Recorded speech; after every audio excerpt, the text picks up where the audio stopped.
Tennessee Titans fans, we are back today with more great media coverage of the Tennessee Titans. This is once again Pro Football Focus giving their 2024 win totals for every AFC team, and you already know which one they're talking about next. It's the old boys from Nashville. Wrap it up. Tennessee Titans. We both went over for the Steelers. Titans over under 6.5 here. A lot of offseason hype for the Titans. Year 2 of Will Levis. From who? Who other than Titans fans have been hyping up the Titans this season? Who? A lot of hype about the Titans. From where? Add a lot of talent here. Coming off of a season where they win exactly 6 games. Yeah. And we're putting the over-under right there at 6.5. So is this all just a referendum on Will Levis? Is that what we're dealing with here? Because they've gotten better on both sides of the ball, right? Independent of the quarterback.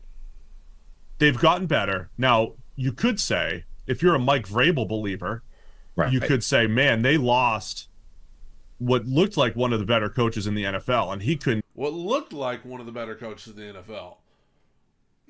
6 wins last year. Year before that, 7-3, and then followed it up with the just 6-game losing streak to end the year and lose the division. But, I mean, he was one of the best. This is not an anti-Vrabel channel. I like Vrabel. But these people talk about him like he was freaking Vince Lombardi. Even keep this thing together. They only won the 6 games. But Brian Callahan comes in, got his dad coaching the O-line. There's a lot of positives for the Titans. But again, not to oversimplify, it comes down to year 2 of Will Levis making this whole thing work with presumably at least a better line, a good group of playmakers, and a defense that added some impact players as well. Yeah, the line is going to be fascinating because that was the single biggest anchor around this team for the last couple of years. Like literally the worst offensive line of football for at least the last 2 years. They have upgraded both talent, personnel-wise, and coaching this offseason. So, you bring in guys like J.C. Latham, Lloyd Cushenberry at center, and you bring in Callahan to coach it. Like those two things should both work to improve this group. And it's going to be fascinating to see what impact Callahan can have on guys like incumbent starters that are still there. Thank God for Bill Callahan. I mean, literally gives you hope for guys on this offensive line that maybe you had lost hope for.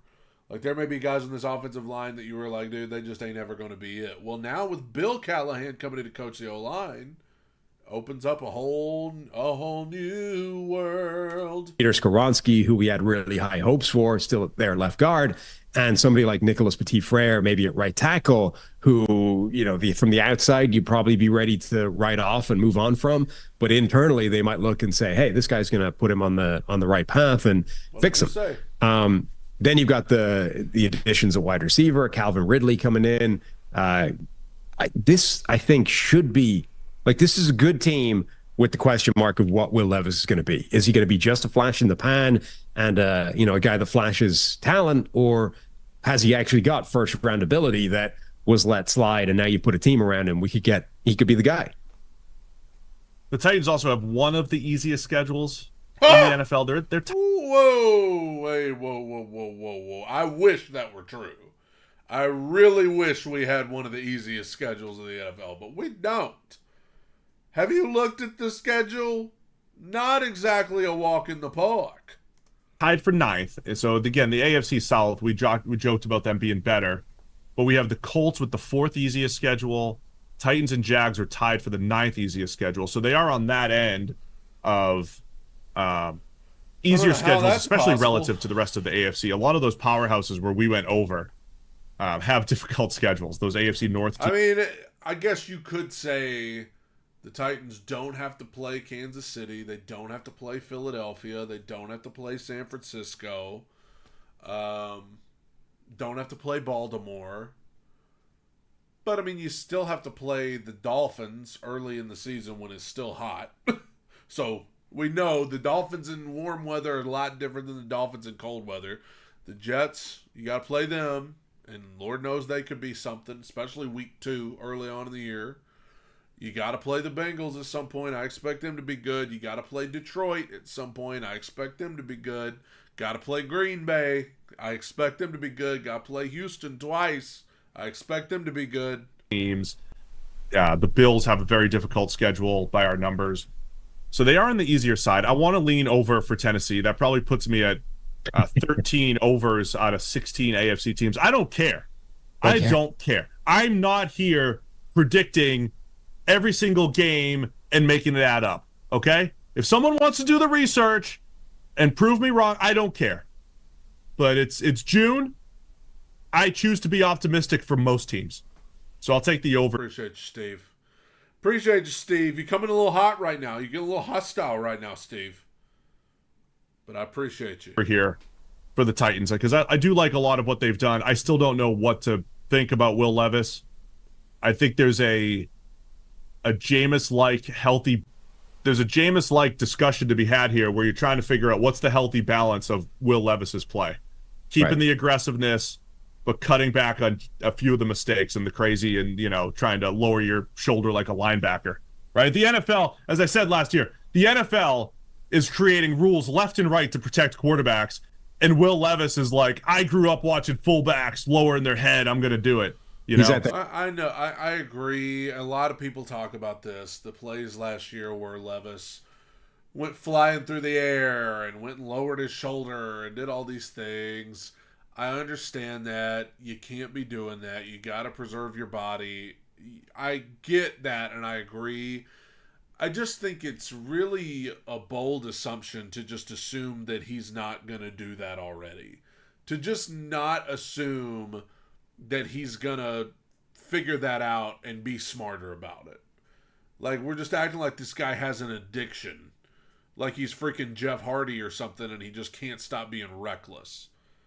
I really shouldn't use the word addiction and Jeff Hardy together because I don't want people to think I'm making light of that. I'm talking about his adrenaline rush is what I'm getting at. You don't want to... You don't want to be that guy who's just like, oh, I can't stop lowering my shoulder. I can't stop flying through the air to try to get a first down. He's a smart guy. He'll somebody, a coach or somebody is going to tell him to stop doing that. So, Levis coptering over multiple players in the open field. Like Elway saved the Elway copter for the Super Bowl. At the end of his career, Levis is like, start number 2, let's go, baby. Not just that, but on like 2nd and 12. It was like it's a key 4th and 1. Yeah. He's like, 2nd and 12, I've got a guy, I can jump over him, let's go. I got to get to 2nd and 7. Let's do it. You got to jump over this guy. Or 3rd and 7. I do wonder what effect that has on the rest of the roster, right? Like, is that a galvanizing approach? Like, obviously it's crazy and suicidal, and a coach is going to be like, dude, what are you doing? Stop it, right? But if you're like his number 1 receiver or his left guard or whatever, are you looking at that and being like, let's go? Our quarterback is... I would imagine it's somewhere in the middle. Like, I'm sure it's like, dude, all right, I hear you. But at the same time, I could see a DeAndre Hopkins or a Jeffrey Simmons, a veteran who's been in the league a little bit, a Calvin Ridley, kind of going up to this guy being like, hey, I appreciate it. That's cool that you're willing to do that. Don't do that. Like, I could see how it's kind of a like, yeah, that's awesome, but don't ever do it again. The analyst in me says, yes, it feels like something. I don't know how much to weigh the feels, right? Does it feel good? Yes. Just like confidence is good to have. But do you, like, when you feel confident, do you actually play better? Does it actually show up in the performance? I don't know. But I've also seen, I've seen enough sort of, sound effects clips, like what are those, the mic'd up stuff, where guys have seen quarterbacks do things like that. And even live on the field, like on the sideline or whatever, teammates have been like, dude, what are you doing? Like, stop that. That's crazy. You can't do that. So I wonder if it's even a positive thing now with the awareness of, like everyone knows you need that guy upright. So that's maybe if a guy's doing it in the 1980s, everyone's loving it. It's like, let's go. Now you've got enough people, even on your own offense, being like, come on, dude, just rein it back. Maybe in the key 4th and 1 in the Super Bowl, week 3 on 2nd and 12. I don't need that. I don't want it. I don't want to see it again. Don't do it. I just think there was an element of him being a rookie coming in to replace Tanah Hill. You want to win the guys over. I remember when Tanah Hill took the job from Mariota, one of his first starts against Kansas City, there was a 2-point conversion to go up by 3, and Tanah Hill lowered the shoulder into a guy, and I thought he separated his shoulder. I also remember that same year, Tanah Hill on a run against Jacksonville went flying through the air into the end zone, kind of similar to what they're talking about with Levis. I think there was also that part, especially for a young guy, you want to win the guys over. You come in halfway through the year, especially as a rookie, you want to win the young guys over, and part of doing that is I'm going to lower my shoulder, I'm going to go flying through the air. I think some of that's going to wear off now that it's his job, you know. So what's your final call here on the Titans over under 6.5? I have to keep back in the Will Levis thing. I liked him as a prospect more than most. I saw enough flashes year 1 with no help around him. I think the team has gotten better on both sides of the ball in the offseason, so why wouldn't they win more than 6 games? All right, we'll stick with it. We're both taking the over on the Titans. Again, I don't care if it adds up. Maybe I'll be negative for the NFC. Who knows? But we're through the AFC here. You know what? I appreciate it. I can appreciate that. Like, hey, some people were not high on Will Levis when he was drafted, whatever, but this guy apparently was. He says, hey, I was high on him already. He did some good stuff last year with not a lot of help. Now he has help. So logically, that tells me that they could be pretty good. Good for you, buddy. Good for you. Some of them clips I watched last week nearly put me in the hospital. I needed a good one. God bless you.